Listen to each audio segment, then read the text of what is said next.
j'ai fait comprendre qu'il y a des gens qui sont des totos spirituels, tel un bébé qui connaît son père parce qu'il porte la barbe. Le bébé est habitué à son papa parce que son papa a la barbe. Donc lorsque son papa la porte, elle aime toujours jouer avec la barbe de son papa. Donc elle connaît son papa lorsque ce dernier a sa barbe. Maintenant, papa va se coiffer. Papa revient. Il a rasé sa barbe. Maintenant, lorsqu'il va porter son bébé, bébé vient. Bébé dit, Elle ne reconnaît pas son père. Pourquoi? Parce que son père n'a pas la barbe. Elle sait que son père a la barbe. Voilà donc l'état d'esprit de beaucoup de soi-disant chrétiens aujourd'hui. Ils ne connaissent pas Jésus. Ils ne connaissent pas. Ils adorent ce qu'ils ne connaissent pas. Comme Jésus a dit à la femme samaritaine, vous adorez, mais vous adorez ce que vous ne connaissez pas. Nous connaissons notre Père. Nous le connaissons sur toutes ses formes. Il peut blaguer les autres, les musulmans, les catholiques romains, les églises réveillées. Il peut vous blaguer, mais nous, il ne nous blague pas. Parce qu'on le connaît. Un jour, il a essayé de blaguer les 12. Écoutez comment il va les blaguer. Hein. Écoutez.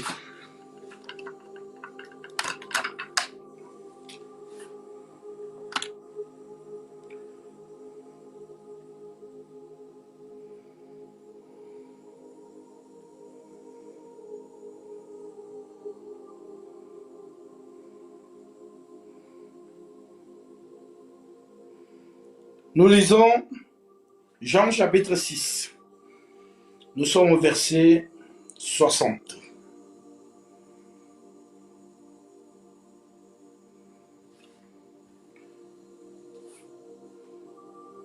Donc, je prends même à partir du verset 52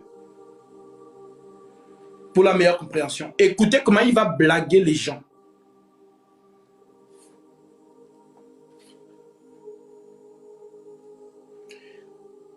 Jean 6, 52.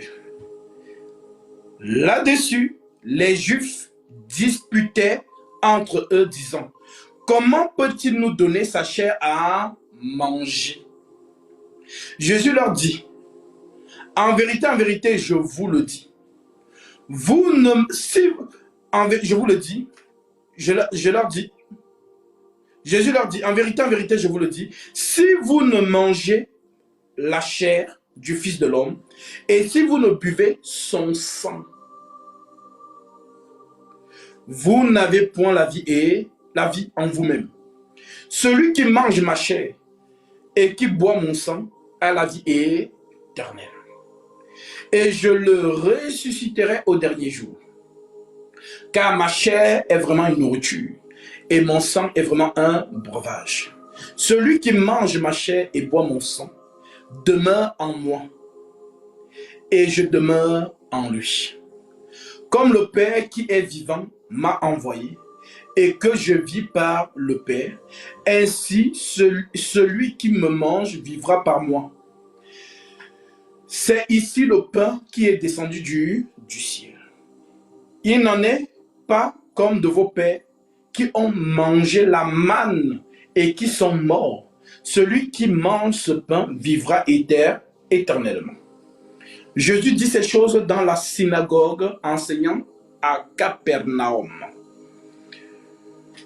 Plusieurs de ses disciples, après l'avoir entendu dire « Cette parole est dure, qui peut l'écouter ?»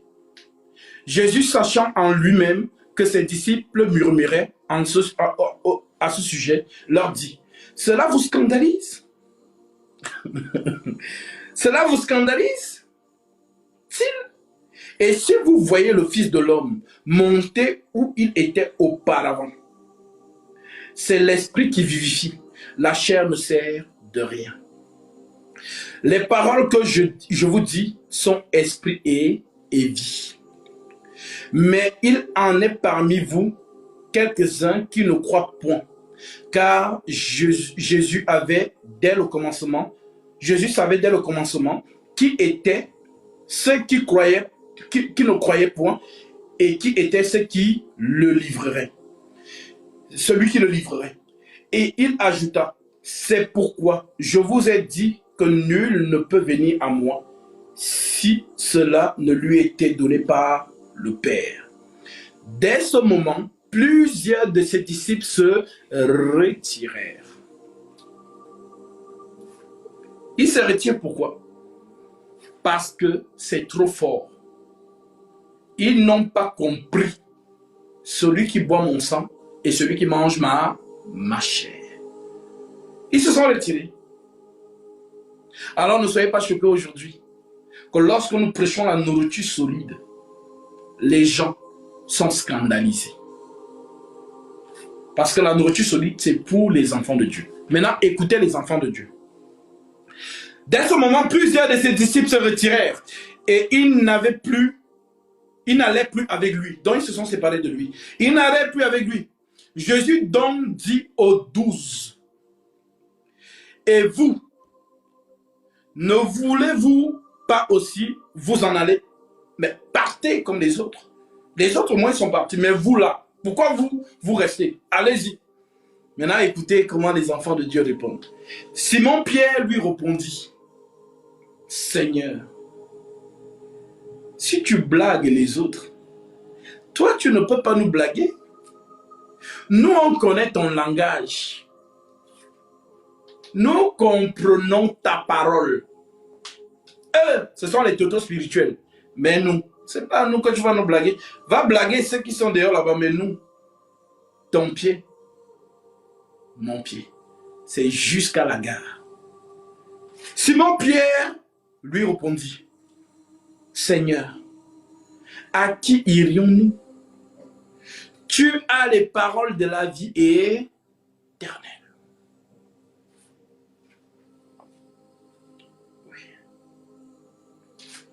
Donc, beaucoup ne connaissent pas le Seigneur. Ils connaissent le Seigneur comme l'agneau. Voilà. Il ne faut pas qu'il bouge, seulement l'agneau. S'il devient lion, ce n'est pas le Seigneur.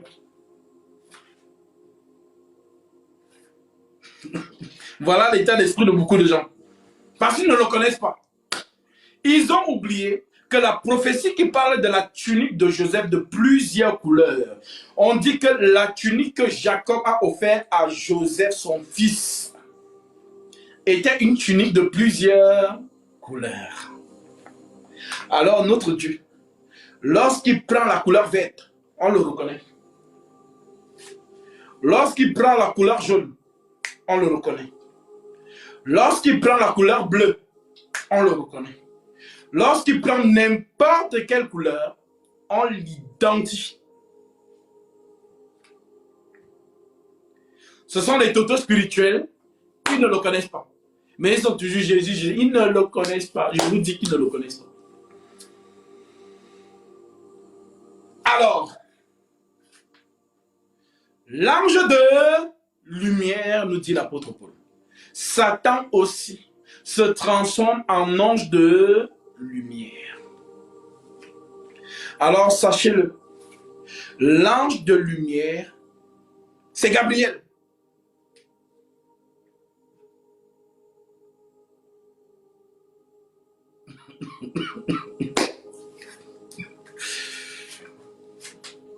C'est Gabriel, l'ange de lumière.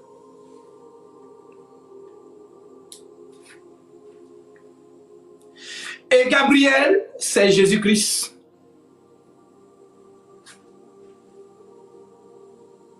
Voilà pourquoi on ne cite que deux dans toute la Torah.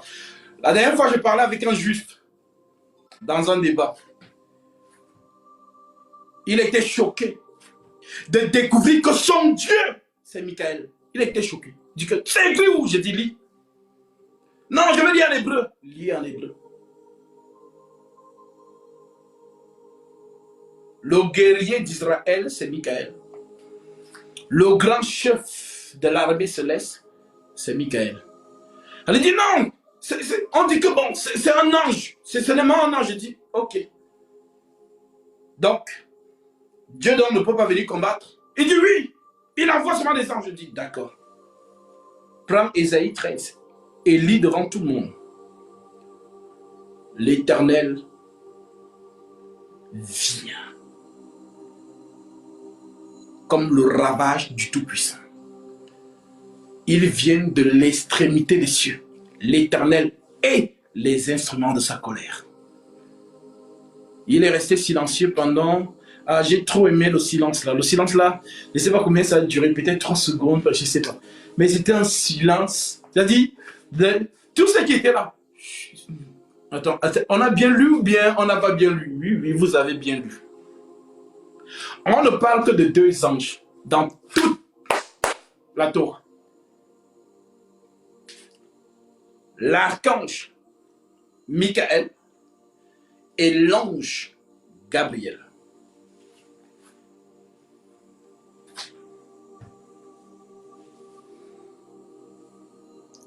Un qui prêche, l'autre qui combat. Voilà pourquoi on appelle Michael Archangelos. Que veut dire archange? Chef. Verset. Alors, quel verset? J'ai donné plusieurs. Junias, l'ange de l'Éternel, justement, on lui a fait lire ça dans Juge. Et il a découvert que l'ange de l'Éternel n'est rien d'autre que Dieu lui-même. Voilà. C'est ce que Manouach dit. Nous avons vu Dieu. Et l'ange de l'Éternel, lorsqu'on lui pose quel est ton nom, il dit mon nom est merveilleux. Donc, les deux là, lorsqu'il vient comme messager, faites attention. Le nom de Jésus, c'est sorti de la bouche de qui? Yahushua.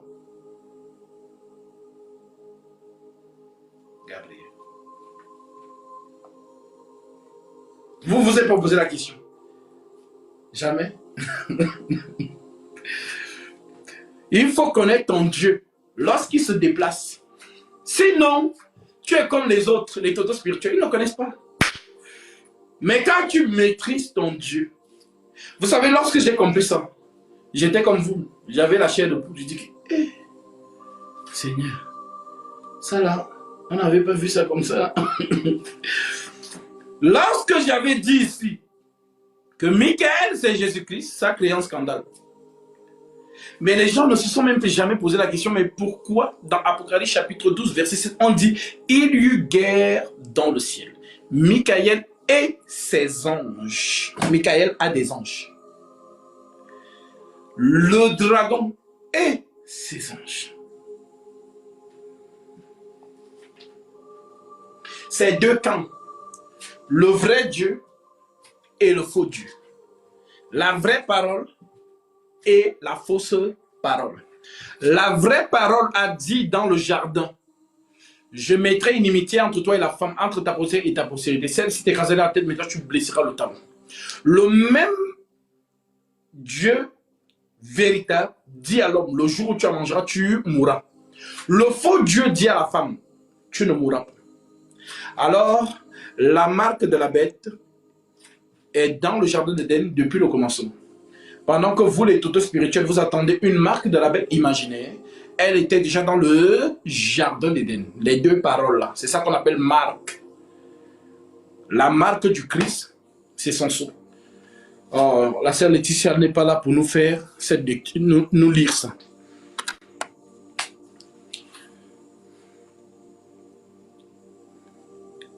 Alors. Shalom, mon frère. Shalom, shalom. C'est pour lire? Ah non, ce n'est pas pour lire. Ce n'est pas la Bible manuscrite. Et si je sors de là, je pourrais pas m'entendre, mon frère. C'est compliqué. D'accord, ça marche. Alors, je te prends C'était après pour poser la pour les question. questions. J'ai pas Oui. entendu? Oui, oui. Tu me prends après pour les questions. Oui.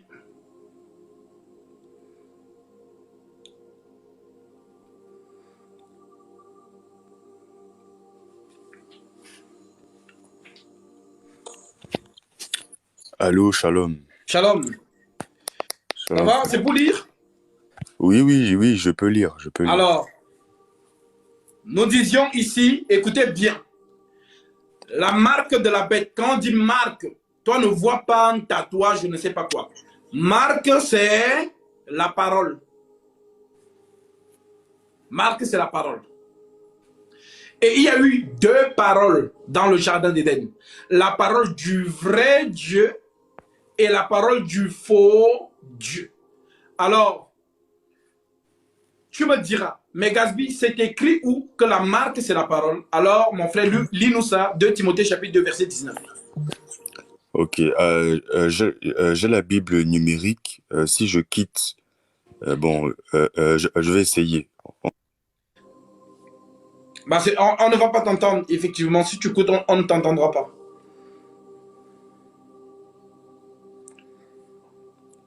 Alors, il faut avoir la Bible en papier. Si tu quittes, on ne t'entendra pas.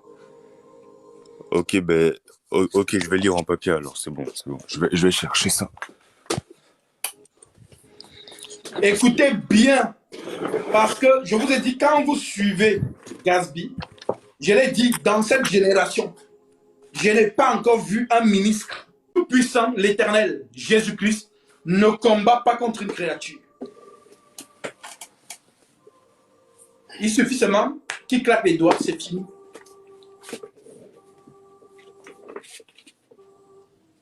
Maintenant, ce Dieu-là a créé son adversaire, l'adversité. Il le dit lui-même. Nous allons lire.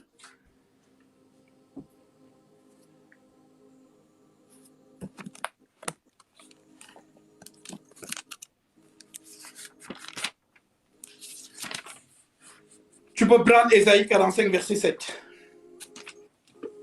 Ok.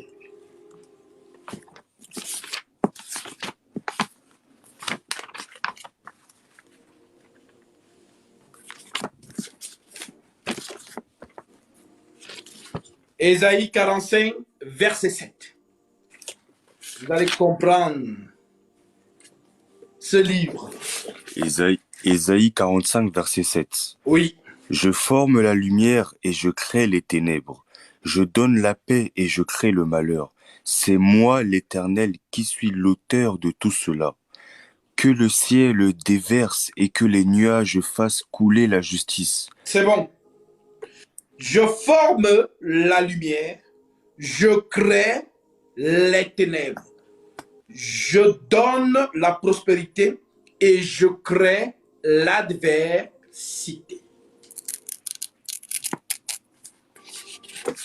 Je crée l'adversité. Maintenant, prends Romains chapitre 9. L'apôtre Paul qui a compris ça, il va mieux nous expliquer ça. Romains 9. Ok.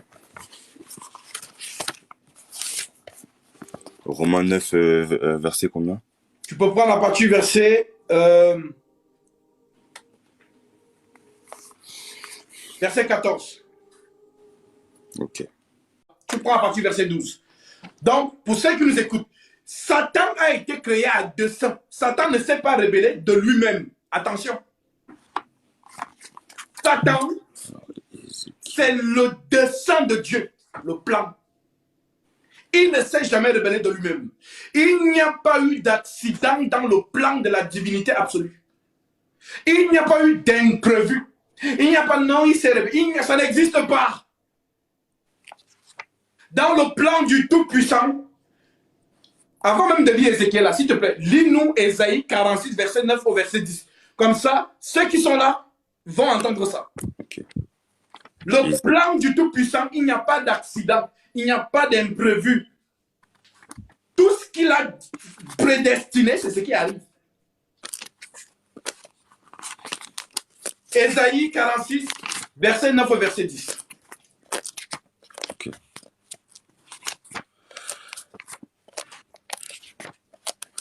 Ésaïe 46. Verset 9 au verset 10. Ok. Alors, Ésaïe 46, 9 à 10. Souvenez-vous des tout premiers événements. En effet, c'est moi qui suis Dieu et il n'y en a pas d'autre. Je suis Dieu et personne n'est comparable à moi. Je révèle dès le début ce qui doit arriver et longtemps à l'avance ce qui n'est pas encore mis en œuvre. Je dis, mon projet se réalisera et je mettrai en œuvre tout ce que je désire. Amen. C'est son plan. Il a tout mis sur papier tel un réalisateur. N'est-ce pas, tu aimes regarder les films à Bollywood, non? Oui. Hollywood aussi, oui. Les films africains, machin, Cyril Kisuke. Tu aimes regarder ça, non? Oui. Dites donc que derrière la caméra, il y a un réalisateur. Et le scénario est écrit bien avant. Ça veut dire que les acteurs doivent lire leur scénario. Donc, dans le plan de la divinité, je vais crier. Après, je vais faire comme ça. Le plan a été constitué dans l'éternité. Dans l'éternité. La création, c'est la manifestation du projet. Alors, il crée un être parfait. Ézéchiel 28, c'est aujourd'hui, ce soir. Oui, toi qui ne m'as pas encore écouté, c'est ce soir que tu vas comprendre Ézéchiel 28, dans son vrai sens. Ézéchiel 28, verset 12. Verset 12. Fils de l'homme, prononce une complainte sur le roi de Tyr. Tu lui annonceras, voici ce que dit le Seigneur l'Éternel. Tu représentais la perfection. Tu étais plein de sagesse. Va doucement sur les mots là, parce qu'il faut qu'ils entendent bien. Va vraiment doucement, parce qu'il faut que les mots là pénètrent leur esprit, qu'ils comprennent que, attends, est-ce que c'est de Satan qu'on parle vraiment comme ça? Vas-y. Ok. Alors, fils de l'homme, prononce une complainte sur le roi de Tyr. Tu lui annonceras, voici ce que dit le Seigneur l'Éternel. Tu représentais la perfection. Est-ce qu'il y a deux perfections? Non. Tu représentais la perfection. Vas-y. Tu étais plein de sagesse. Amen. Tu étais d'une beauté parfaite. La perfection là, Dieu ne le s'attribue. C'est seulement à lui qui parle de perfection. Mais ici, il vous dit, tu étais la beauté à la perfection. Vas-y. Tu étais en Éden, le jardin de Dieu. Tu étais en Éden, le jardin de Dieu. Alors, quand on dit Éden, Éden c'est Dieu. Et le jardin, c'est la création. Donc, ce qui fait la beauté de l'Éden, c'est le jardin. Maintenant, il dit, tu mettais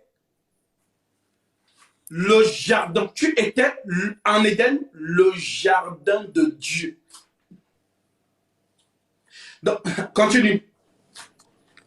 Tu étais couvert de toutes sortes de pierres précieuses, de sardoine, de topaze, de diamant, de chrysolite, d'onyx, de jaspe, de saphir, d'escarboucle, d'émeraude, ainsi que d'or. Amen. Ça veut dire quoi? Quand tu entends diamant, chrysolite, dans ta tête là, tu es en train d'imaginer le diamant au ciel. Il n'y a pas le diamant là-bas. C'est le monde céleste, c'est spirituel.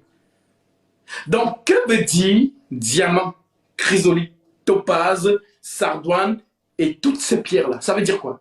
On est en train de te dire qu'il est Dieu. Parce que les mêmes pierres-là, tu retrouves ça sur le trône d'Apocalypse chapitre 4. Continue. Tes tambourins et tes flûtes étaient à ton service, préparés pour le jour où tu as été créé. Tu étais un chérubin protecteur aux ailes déployées. Tu Je t'avais étais un chérubin protecteur aux ailes déployées. Tu étais un chérubin protecteur aux ailes déployées. Ça veut dire quoi? Il protégeait quoi? Est-ce qu'avant la rébellion de ce chérubin-là, est-ce qu'il y avait un autre chérubin, un autre Satan quand il fallait protéger? Tu étais un chérubin protecteur aux ailes déployées. Ça veut dire quoi? Il protégeait quoi? C'est toi qui ne comprends pas.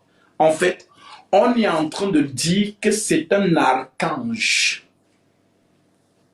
En d'autres termes, un ange de combat. Tu étais un chérubin protecteur aux ailes déployées. C'est le combat. Continue. Je t'avais installé et tu y étais, sur la sainte montagne de Dieu. Top. Tu étais où? Sur la sainte montagne de Dieu. Tu sais ce que ça veut dire? Tu sais ce que ça veut dire être sur la sainte montagne de Dieu? Tu es... Oh là là. Non, ça va te choquer. Mais en fait, comprends, il est Dieu. Vas-y. Tu marchais au milieu des pierres étincelantes.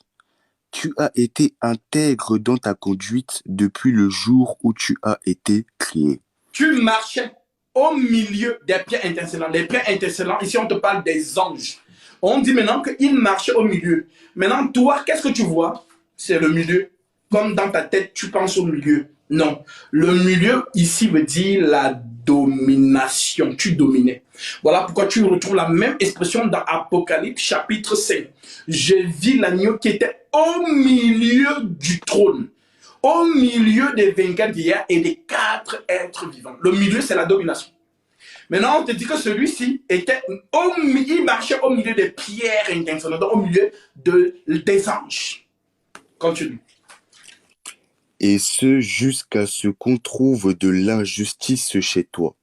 J'aime bien la version de l'iniquité. Voilà là où le premier mot, ce mot va sortir. Jusqu'à ce qu'on trouve l'iniquité chez toi. L'iniquité, c'est quoi? C'est la rébellion, la désobéissance, l'infidélité. Mais pose-toi la question. Avec tout le décor qu'on l'a planté, si c'était toi, tu allais aussi dire que, mais attends, mais je suis Dieu. Il s'est regardé au miroir, mais attends, je suis Dieu. Voilà pourquoi il ne se réclame pas d'être un ange. On dit, Thessaloniciens, Paul dit, l'adversaire qui s'élève au-dessus de tout ce qu'on appelle Dieu et ce qu'on adore. Jusqu'à s'asseoir dans le temple de Dieu, se proclamant lui-même Dieu. Et Jésus lui-même l'appelle le Dieu de ce siècle. Jésus l'appelle le prince de ce monde. Jésus est appelé Dieu dans les Écritures. Jésus aussi est appelé prince des rois de la terre dans les Écritures. Mais on va y arriver. Comme ça, tu vas mieux comprendre le scénario. Continue. À cause de la grandeur de ton commerce, tu as été rempli de violence et tu as péché. Je te précipite de la montagne de Dieu. Donc, et je te destitue. Je te destitue. Je t'enlève du rang de Lucifer. C'est ça. Tu étais Lucifer. Voilà. Maintenant, comme tu as péché, je te destitue. Donc, tu n'es plus. J'enlève les galons. Comme en général. Amen, amen. Il fait quelque chose. Macron, il y a un général ici en France, le général de Villiers. Il a mal parlé au président. Le président a dit, je t'enlève, tu n'es plus général. Je te remplace. Amen. Donc, je te destitue de la sainte. Donc, je te précipite de la sainte montagne de Dieu. Donc, je t'enlève du degré où je t'avais placé. C'est là qu'il devient donc Satan. Mais avant, il était Lucifer. Voilà pourquoi on vous dit toto spirituel que le thème Lucifer n'est pas un nom. Le thème Lucifer, c'est une position. Amen. C'est une position. C'est un grade, c'est un degré. le plus élevé. C'est le degré ultime, Lucifer. Maintenant, toi, n'est-ce pas, on t'a appris depuis que tu es petit, tu as grandi avec ta grosse tête là. Tu as grandi que non, Lucifer c'est Satan, non. C'est ce que tu avais dans ta tête, non? Oui, tu as grandi avec. Et c'est resté dans ton subconscient. Dès que tu entends Lucifer, pour toi, c'est Satan. Donc c'est à tort que vous l'appelez encore aujourd'hui Lucifer. C'est à tort. Il a été déchu. Il ne l'est plus. Maintenant, le titre revient en autre. Et on va voir quand lui va entrer en scène. Continue. Je te précipite de la montagne de Dieu et je te fais disparaître, chérubin protecteur, du milieu des pierres étincelantes. Ton cœur, à cause de ta beauté, tu as corrompu ta sagesse à cause de ta splendeur. Je te jette par terre, je te livre en spectacle au roi. Par le grand nombre de tes fautes, par l'injustice de ton commerce, tu as profané tes sanctuaires. Amen. Tu as profané tes sanctuaires. Maintenant, dans les Écritures, qu'est-ce que Dieu appelle sanctuaire? Alors, je vais prendre, reste dans la page, je prends l'Écriture pour montrer à nos amis c'est quoi le sanctuaire.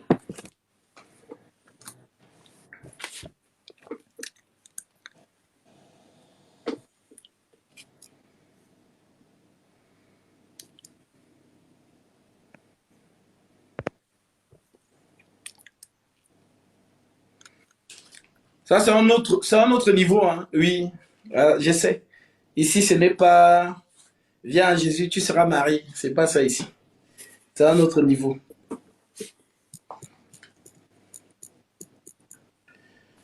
Alors,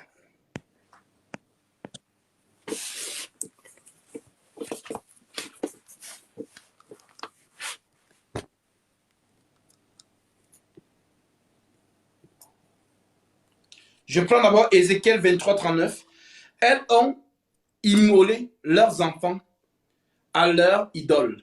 Et elles sont allées le même jour dans mon sanctuaire. On fait dans ma maison. Donc le sanctuaire, c'est la maison de Dieu. Maintenant, lui, donc le sanctuaire, c'est là-bas. Et on dit qu'il a souillé. Dans sa version, on dit profané. Donc tu as souillé tes sanctuaires. Voilà pourquoi, quand Jésus va entrer en scène, il doit nettoyer la souillure là-bas. Ça a été souillé. Ça a été souillé.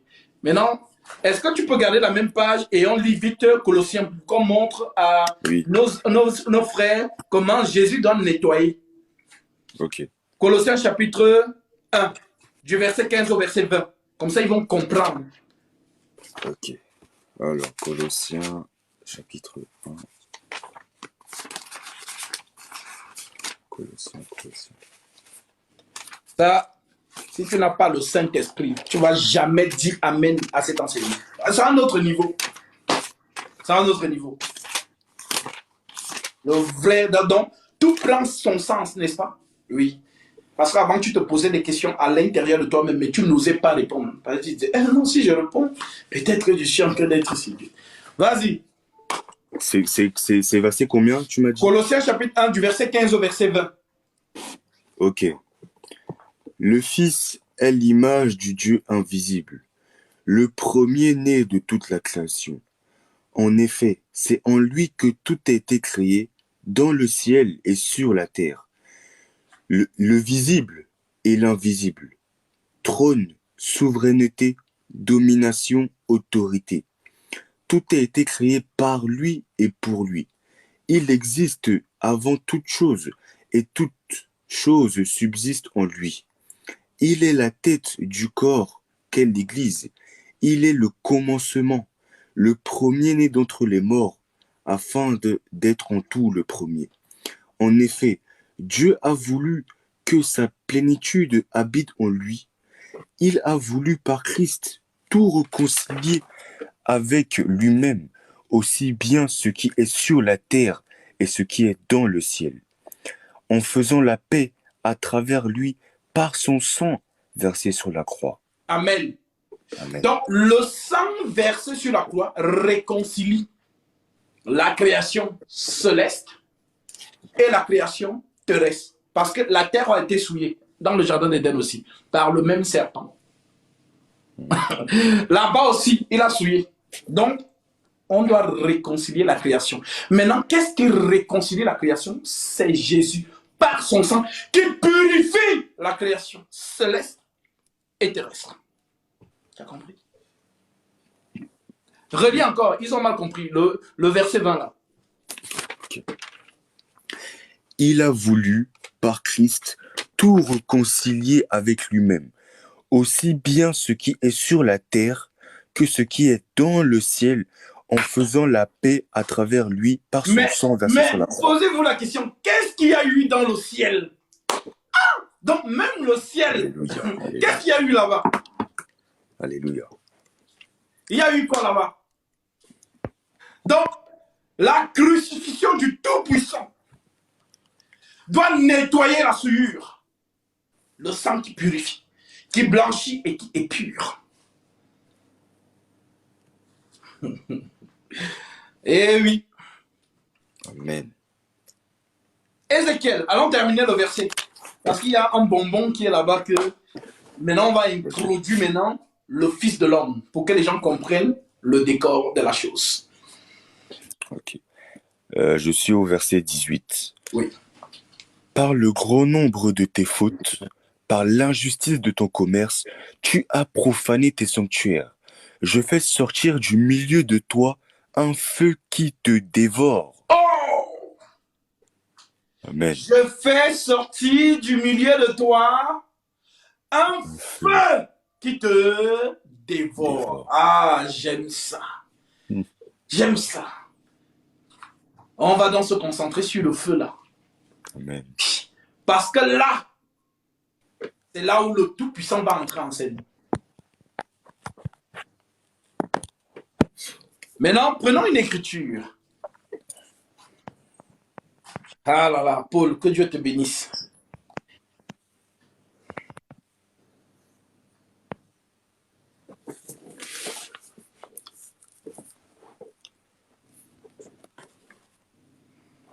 Est-ce que tu peux prendre d'abord Deutéronome 4, 24? Retenez bien, Ézéchiel 28, il a dit, je fais sortir de toi, je fais sortir du milieu de toi un feu qui te dévore. Le feu sort du milieu. Le milieu, c'est quoi? C'est la domination. Deutéronome, chapitre 4, verset 24. Lisons d'abord ça. En effet, l'Éternel ton Dieu est un feu dévorant, un Dieu jaloux. Oui, il est jaloux. Tu veux prendre la place du Tout-Puissant. Alors, l'Éternel est un feu dévorant.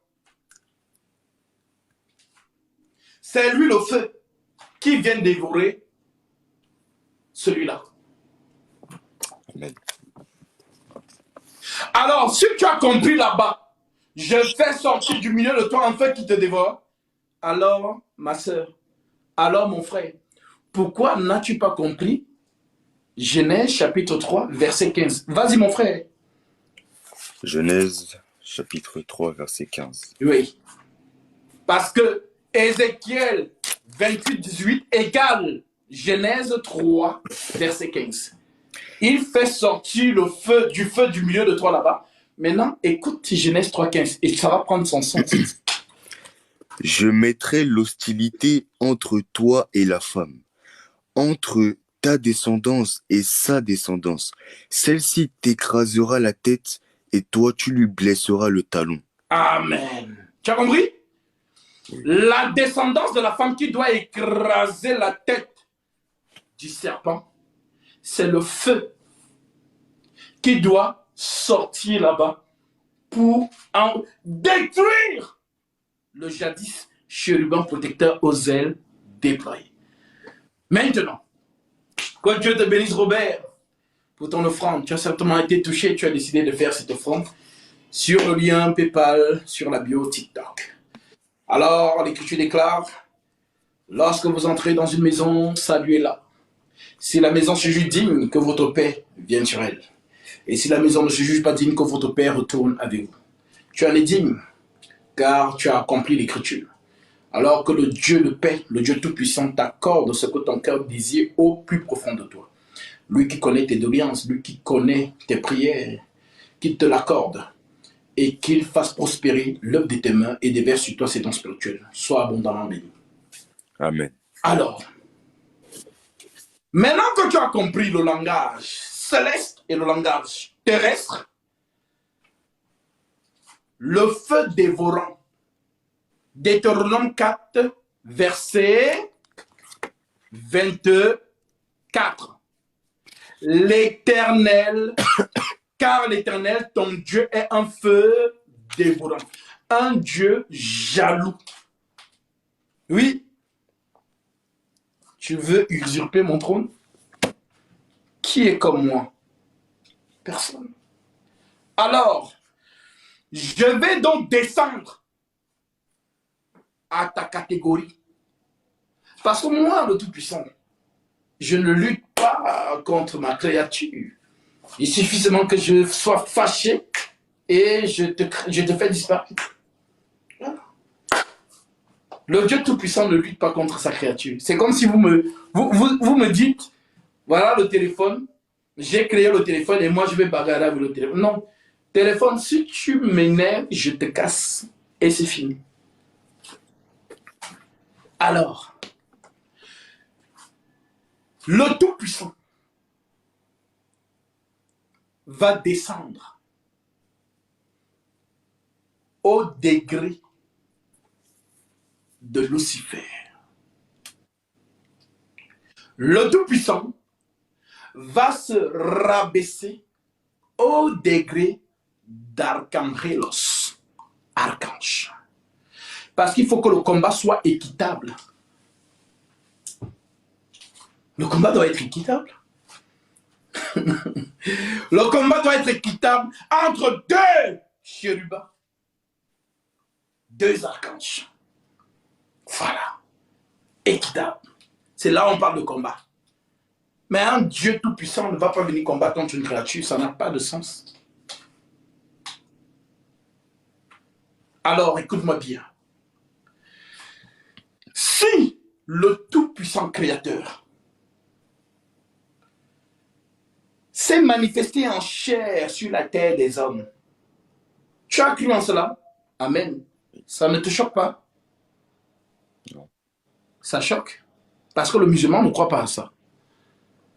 Beaucoup disent que non, c'est pas possible. Le Tout-Puissant, venir sur la terre des hommes comme un homme? Non, c'est pas possible.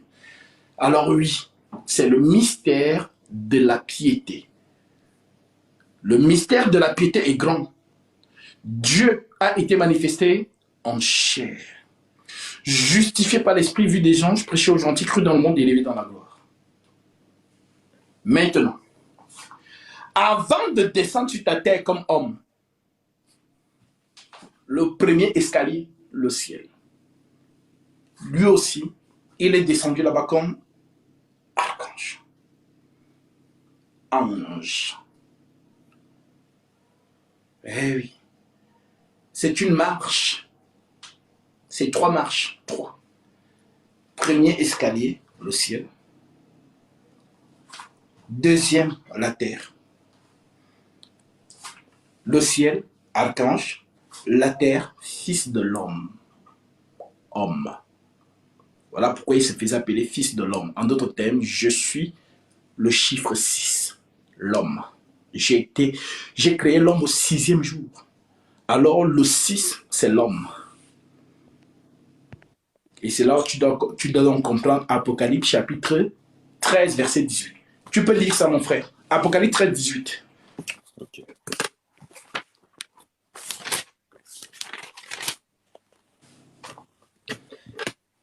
Il faut ici de la sagesse.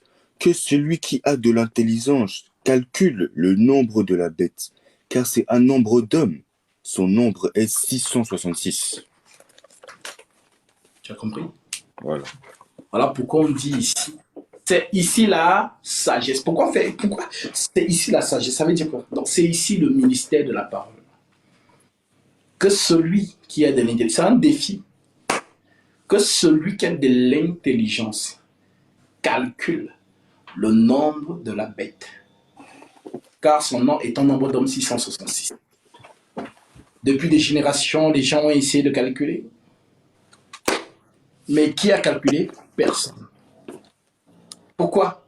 Parce qu'aucun homme ne peut calculer. Aucun homme ne peut calculer. C'est ici la sagesse. C'est ici la sagesse. Tu penses que c'est pour rien qu'on précise ça? C'est ici la sagesse. Donc c'est ici le mystère. C'est ici le mystère. Que celui qui a de l'intelligence calcule le nombre de la bête, car son nom est un nombre d'hommes 666. Donc aucun homme ne peut calculer. Mais qui calcule? C'est l'intelligence lui-même, l'esprit de vérité. Alors l'esprit de vérité a calculé ce chiffre à travers l'apôtre Paul, mais beaucoup n'ont pas vu. Alors comme j'ai le même ministère que l'apôtre Paul, le Seigneur m'a donné la révélation et j'ai calculé. Le 6, c'est le code de l'homme. Et 6 ici est présenté 3 fois. 6, 6, 6. Donc 6, 6, 6. Et on a dit quoi? Que le Créateur a créé son adversaire. Donc si on voit un 6 d'un côté, on doit aussi voir un autre 6 de l'autre. Tu as compris? Donc, lorsqu'on dit 6, c'est l'homme. Au lieu de t'appeler homme, on peut t'appeler 6. Au lieu de t'appeler 6, on peut t'appeler homme. Alors, l'homme 6, c'est qui? Abel.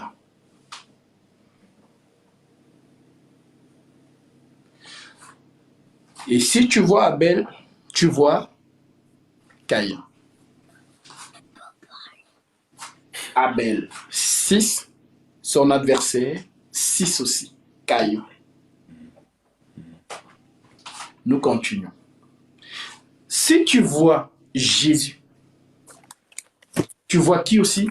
Judas l'Iscariote. Car il est dit de lui, Jésus déclare, n'est-ce pas moi qui vous ai choisi, vous les 12, et l'un parmi vous est un démon. Il ne dit pas que l'un parmi vous est possédé par un démon. Il dit l'un parmi vous est un démon.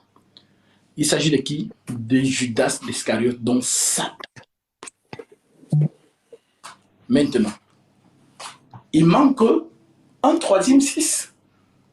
Car on a dit ce sont des hommes.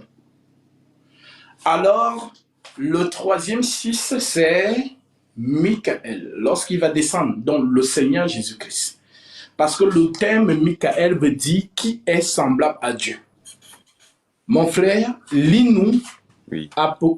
Ésaïe chapitre 14, verset 12. Ok.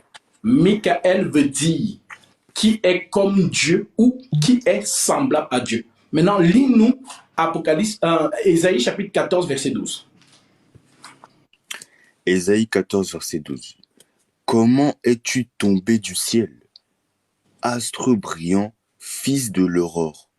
Te voilà abattu par terre, toi qui es terrassé les nations. Toi qui terrassais les nations. Tu disais dans ton cœur, je monterai au ciel, j'y serai mon trône au-dessus des étoiles de Dieu, je siégerai sur la montagne, Je serai comme Dieu. Je ressemblerai à Dieu. Je serai semblable au Très-Haut, donc je serai quoi? Michael. Et oui, dit secret. C'est bien de comprendre mieux si tu comprends réellement. Eh oui. Donc, l'archange Michael n'est rien d'autre que le Tout-Puissant, Amen. le Seigneur Jésus-Christ. Amen. Amen. Maintenant, son adversaire veut être comme lui, semblable, donc aussi Michael. Voilà pourquoi le troisième 6, c'est lui, Michael. Parce que lorsqu'il va apparaître, ça ne sera pas un esprit qui va apparaître, ça serait un homme qui apparaîtra. Matthieu 24. Alors le signe du Fils de l'homme paraîtra dans le ciel. Toutes les tribus de la terre se lamenteront. Et elles verront le Fils de l'homme avec une grande gloire descendre sur les nuées du ciel. C'est la bagarre. Ésaïe 13. Ésaïe 13. Jésus. On va voir comment il descend ici avec son armée. Donc, Apocalypse 12, on nous dit là-bas, il y a eu guerre dans le ciel. Michael et ses anges, le dragon, donc là-bas, lui on l'appelle le dragon. Et ses anges, donc l'adversaire. Et ses anges, donc lui aussi là, ses anges. Michael aussi a ses anges. Maintenant, pour accomplir Ésaïe, Genèse chapitre 3, verset 15. Donc, lis-nous. Ésaïe 13. Prophétie sur Babylone. Message sur Babylone dont Ésaïe, fils d'Amoth, a eu la vision. Sur une montagne pelée, dressez un étendard, criez vers eux, faites signe de la main, et qu'ils entrent par les portes des nobles. J'ai donné des ordres à mes saints, j'ai même appelé mes hommes forts, ceux qui se réjouissent de ma grandeur, pour qu'ils soient les agents de ma colère. On entend un bruit sur les montagnes, un bruit pareil à celui d'un peuple nombreux. On entend le tapage de royaumes, de nations rassemblées. C'est que l'Éternel, le Maître de l'univers, passe en revue l'armée destinée à combattre. Ils vinrent d'un pays lointain, d'une extrémité du ciel. L'Éternel et les agents de sa fureur vont dévaster tout le pays. Lamentez-vous, car le jour de l'Éternel est proche. Il vient comme une dévastation, décidée par le Tout-Puissant. C'est pourquoi tous baissent les bras, tous les différents se découragent. Ils sont terrifiés, douleur et souffrance s'emparent d'eux. Ils se tordent de douleur comme une femme prête à accoucher. Ils se regardent les uns les autres, stupéfaits, leur visage est en feu. Le jour de l'Éternel arrive. C'est un jour cruel, un jour de colère et ardent fureur. Amen. Amen. Donc, qui vient là pour combattre? On dit l'Éternel et les instruments de sa colère. Pareil à Apocalypse chapitre 12, verset 7. Vas-y. Ok. Apocalypse 12, verset 7. Donc, Ésaïe chapitre 13 égale Apocalypse chapitre 12, verset 7. Maintenant, vous comprenez mieux? Il y eut alors une bataille dans le ciel. Michael et ses anges combattirent contre le dragon. Le dragon et ses anges combattirent aussi, mais ils ne furent pas les plus forts, et il y eut plus de place pour eux dans le ciel. Amen. Donc, vous voyez donc ici que le troisième 6 qui va se manifester, c'est Michael. Et le troisième 6 de l'autre côté qui va aussi se manifester, c'est celui qu'on appelle l'Antichrist. Voilà donc ce qu'on appelle 666. Abel, Jésus, Michael. Amen. Caïn, Judas Iscariote et l'Antichrist. C'est tout pour le moment. Vous avez compris? Maintenant, chaque 6 a la marque, parce qu'il y a la bête et il y a la marque. La bête, c'est un pouvoir. Quand on dit bête, toi tu vois, je ne sais pas ce que tu vois dans la forêt ou dans la savane. Non. Quand on dit bête, c'est l'autorité. Bête, c'est le roi. Bête, c'est le pouvoir. Pour que tu comprennes ça, il faut que tu ailles lire Daniel chapitre 2. Daniel va te détailler ça. Comment il compare Nebuchadnezzar à une autorité, à une bête. Donc Nebuchadnezzar, il est non seulement roi, mais on dit que c'est un lion ailé. Médo-Perse, le roi Médo-Perse, il est non seulement roi, mais on te dit que c'est un ours aussi. Le roi de Javan, on te dit que c'est un roi, mais c'est aussi un léopard. Et le quatrième, Rome, c'est un monstre. Donc quand on dit bête, bête veut tout simplement dire une autorité. Donc la marque de la bête n'est rien d'autre que le roi et son discours, le roi et son allocution, le roi et sa loi. Donc le roi des cieux, sa loi, c'est sa parole. Néanmoins, le solide fondement de Dieu reste debout avec ses paroles qui lui servent de sceau. Maintenant, le roi, le faux roi là, César, dans l'Antichrist, il a aussi sa parole. Voilà pourquoi il n'y a pas de place pour deux rois sur la terre des hommes. Donc, celui qui va descendre, est-ce que vous les voyez maintenant? Est-ce que tu vois Jésus? Non. Est-ce que tu vois Satan? Non. Mais qu'est-ce qui se passe aujourd'hui? C'est leur esprit qui agit. L'esprit de Jésus agit dans l'église. L'esprit de Satan agit dans le monde.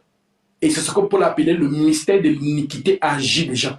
Donc, si tu entends les lois de chapeau, chapeau, fleur, fleur, comprends que c'est Satan qui souffle. Parce que Dieu a dit l'homme et la femme doivent se marier.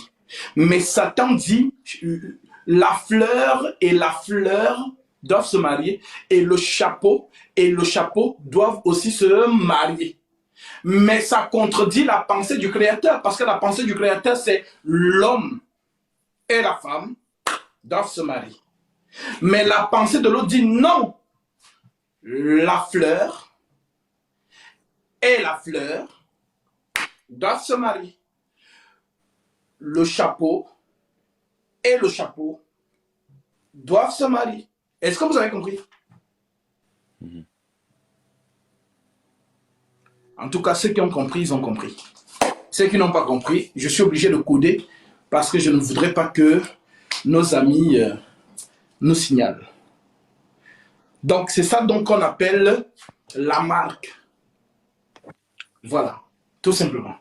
Donc, retiens cela aujourd'hui une seule fois pour toutes. Le Tout-Puissant, avant de se manifester dans la terre des hommes, il s'est d'abord manifesté là-bas. Voilà pourquoi Hébreu nous dit ceci. Tu peux prendre ça, mon frère. Alors, Hébreu. Alors.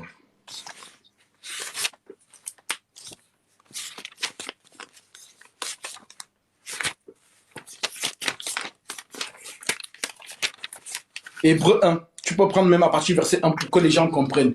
Hébreu 1, tu descends et ils vont comprendre. Ok. Hébreu 1. Christ supérieur aux anges. Ah, répète encore. Christ supérieur aux anges. Et qu'est-ce qui est supérieur aux anges? C'est l'archange. C'est l'archange. Voilà pourquoi archo veut dire en grec chef supérieur. Donc si on te dit ici Christ supérieur aux anges, Christ l'archange. C'est ça. Voilà pourquoi Paul va l'identifier comme étant le chef de toute domination. Mais les gens n'ont pas compris qu'il était en train de dire que Jésus c'est l'archange. Comme eux ils veulent voir le mot archange, mais ils n'ont pas compris que archange veut dire arco, arco, arco, arco. Arco veut dire chef, commandement, commencement. Donc l'apôtre Paul appelle Jésus le chef de toute domination et de toute autorité. Maintenant ici dans Hébreux chapitre 1, on te dit Christ supérieur aux anges. Donc Dieu qui a dit là-bas, je fais sortir de toi un feu qui te dévore, c'est lui Christ, qui devient donc supérieur aux anges. Mais Dieu l'est déjà, il est déjà supérieur aux anges, dans son essence absolue. Mais l'essence absolue, dans l'éternel, ne peut pas combattre contre une créature, c'est pas possible. Alors pour que l'éternel combatte, il descend dans la catégorie de la créature. Voilà pourquoi on parle d'archange. Donc deux chefs vont se combattre. Le chef de l'armée déchue et le chef de l'armée des lumières. Donc Michael et ses anges, le dragon et ses anges. T'as compris? Si tu n'as pas compris, c'est que c'est ton problème. C'est que je ne peux rien faire pour toi. Voilà, j'ai essayé de simplifier les mots. J'ai pris mon temps pour que ça entre une fois pour toutes. Voilà. Donc, vas-y mon frère, nous t'écoutons. Alors, après avoir autrefois, à de nombreuses reprises et de bien manière parlé à nos ancêtres par les prophètes, Dieu, dans ces jours qui sont les derniers, nous a parlé par le Fils. Il l'a établi héritier de tout.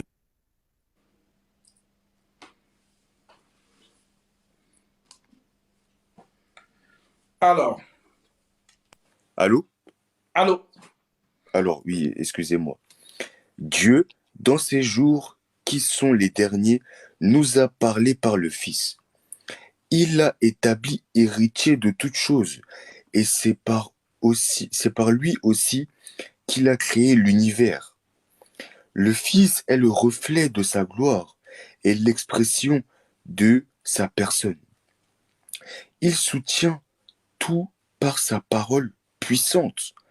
Après avoir accompli au travers de lui-même la purification de nos péchés, il s'est assis à la droite de la majesté divine dans les lieux très hauts.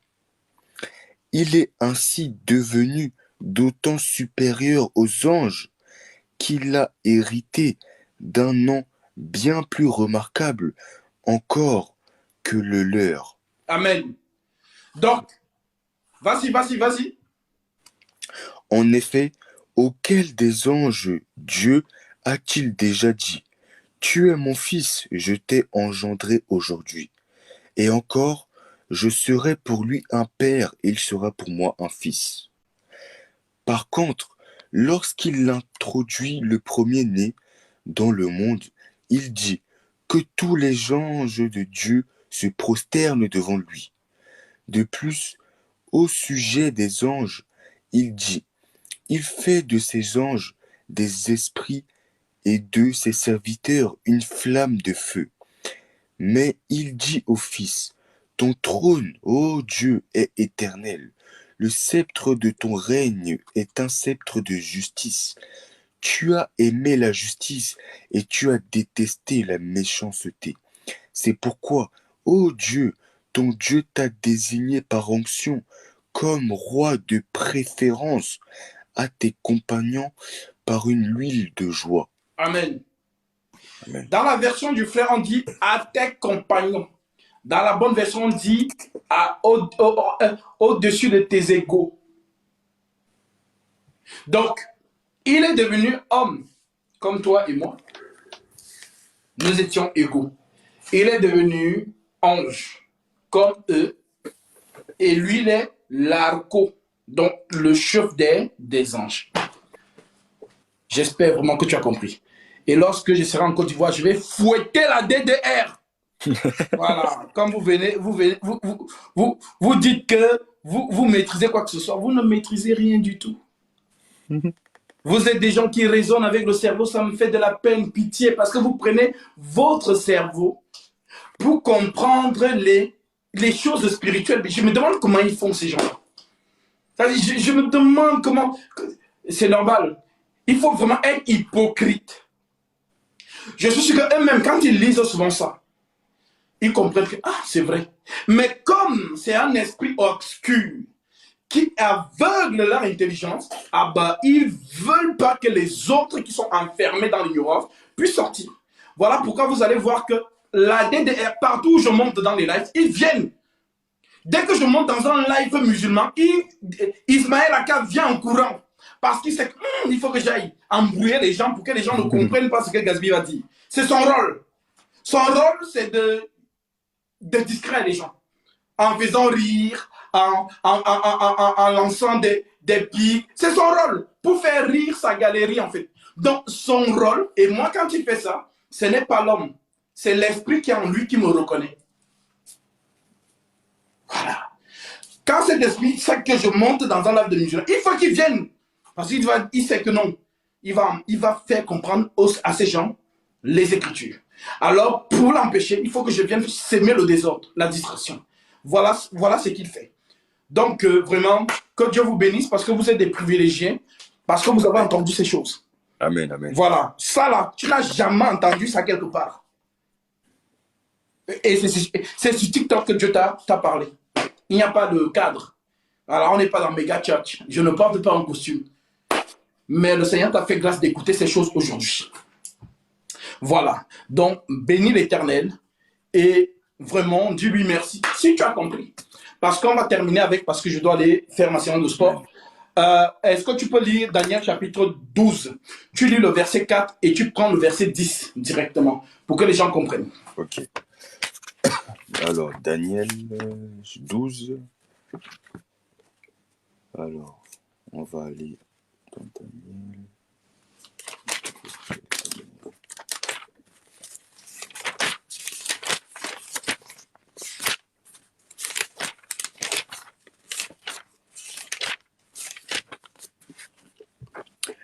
Quant à toi, Daniel, tiens ces paroles cachées et marque le livre du sceau. Marque le livre du sceau du secret jusqu'au moment de la fin. Beaucoup seront perplexes, mais la connaissance augmentera. Verset 10. Verset 10. Beaucoup seront purifiés, épurés et affinés. Les méchants feront le mal, et aucun d'eux ne comprendra. Tandis que ceux qui seront perspicaces comprendront. Donc, ceux qui auront de l'intelligence comprendront. Donc, les méchants feront le mal et aucun des méchants ne comprendra. Ça veut dire que les gens ne font pas exprès de ne pas comprendre. Ça veut dire qu'ils sont méchants. Méchant veut dire fils de la perdition. Le fils de la perdition ne pourra pas comprendre. Mais ceux qui sont de Dieu vont comprendre, tout simplement. Donc, parfois, ne soyez pas en colère contre les musulmans s'ils ne comprennent pas. Ils ne font pas exprès. Voilà. Parce que c'est Jésus qui ouvre le cœur pour qu'une personne puisse capter la parole. Voilà. Donc, que Dieu vous bénisse et qu'il vous soit favorable. Et vraiment... je vous assure que vous êtes des privilégiés, en tout cas pour vous, même si c'est 3 personnes qui ont compris ce soir ce qui a été dit, que Dieu vous bénisse. Voilà. Amen, amen. Donc, je profite aussi pour passer l'annonce. Voilà, je serai, voilà, si tout se passe bien, en Côte d'Ivoire